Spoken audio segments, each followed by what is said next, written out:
So this is still in section 7.2 matrix algebras. So this is a continuation from the last video, but this time we're doing the operation of multiplication. Now, when you do an operation of multiplication, the most important thing you want to start doing is writing down the column size or the matrix size. So we mentioned in the last video, you always want to go row first and then column. So write down what the row is and how many columns you have. And then you're also going to write down the row and column of the matrix that you're going against for the multiplication. The important thing is you want to look at, first thing is this right here. Just by matching this right here, you can determine if that is doable. Because in some of the matrix, you're going to find out it's not doable because the matrix size do not match. It has to be exactly the same numbers. If it's not the same number, then that is not doable. So then you can just put D and E does not exist. Okay, and then also the other clue is that if you know this number out here and this number right here, the answer of that is going to be the number of rows and then the number of columns right there. So that's going to help you set it up, because once you know how to set it up, then you can actually start doing the operation. So pay attention on this one, because you may have to pause and rewind on this one because it does get a little confusing on the multiplication part. Okay, so with that said then, so we're going to take our matrix A right there, matrix B, and let's write down as the size of this so we can then go back to this to determine if it's doable, and then also what the size of the new matrix is. So for matrix A, we're going to say then it's row by column. So in our first row here, we have 2 rows, so 1, 2, and then we have 3 columns, so 1, 2, 3. So I'm going to say this is 2 by 3. Okay, the next one is then matrix B. We have 1, 2, 3 rows, right? So it's different, and then 2 columns right there. So this time it's 3 by 2.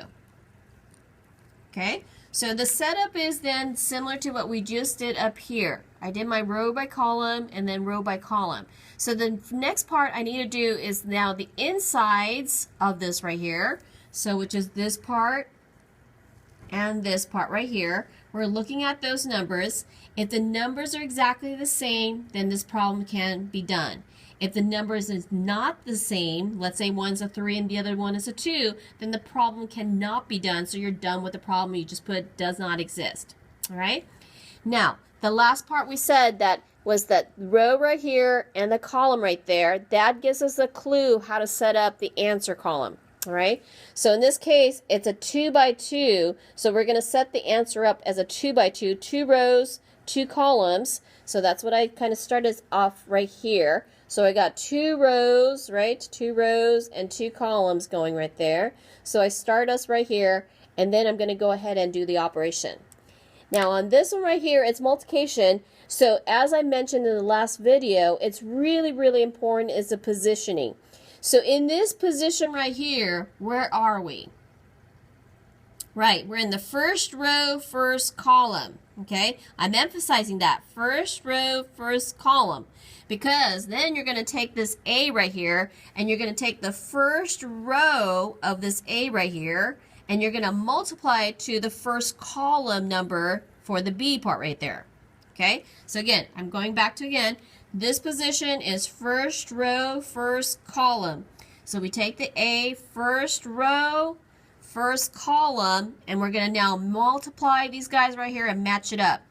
Now notice it's not the same as the last video, because the last video says that this is first row, first column. Then I added or subtracted to the first row, first column. Then we do the same thing for the next one, but then we would have a problem because -3 does not have a match in this case. Okay? When it's multiplication, it is totally different. We do not need to have exactly the same size as that. If anything, we want to make sure that this position is correct right there. Okay? So, similar to last time then, we're going to go ahead and pair it up. So this is going to be 2, since it's multiplication, times this 1 right there. That's going to be the pair right there, 2 and 1 right there. Okay? So I'm going to show the work right here is 2 times 1 right there. I did, again, 2, took the first row, first column number with the first row, first column number right there. Okay? Then we're going to add the next number, because remember we have all of this and all of this that we need to deal with. So now we take the next number, this one right here, we're going to pair it up to this one right here. So 1 times 0, right? So I'm going to just write this 1 times 0 so you can see the work right there. It's obviously 0. Then we have is the next one. So this pairs up with this one right here. They all have a pair. It's a 1-to-1 pair. So it's negative 3 times 1, right? So that's your negative 3 times 1 right there, okay? So we'll clean it up and we'll add them up and stuff like that. So I did actually set us up for the final answer right there. But for right now, let's just show the work so you can see how it's done, all right? All right, next one. This is first row, second column, right? That's the positioning of that. So again, we're going to take the first row, we're going to multiply to the second column right there, and we're going to put that together. So again, same thing as the last one. We're going to pair this one up with the negative 4 right there. Those are pairs right there. So 2 times negative 4.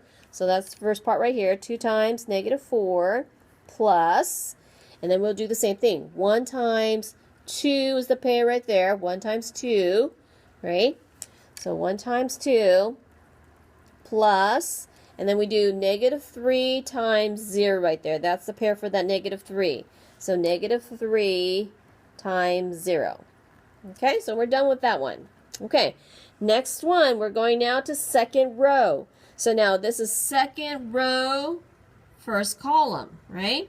So now we're going to take the second row, first column right there. So we've already used this one, but we're going to use it again because we got to match it up to that first row, second row, second column. So let me just do it in a different color so we won't get too confused right there.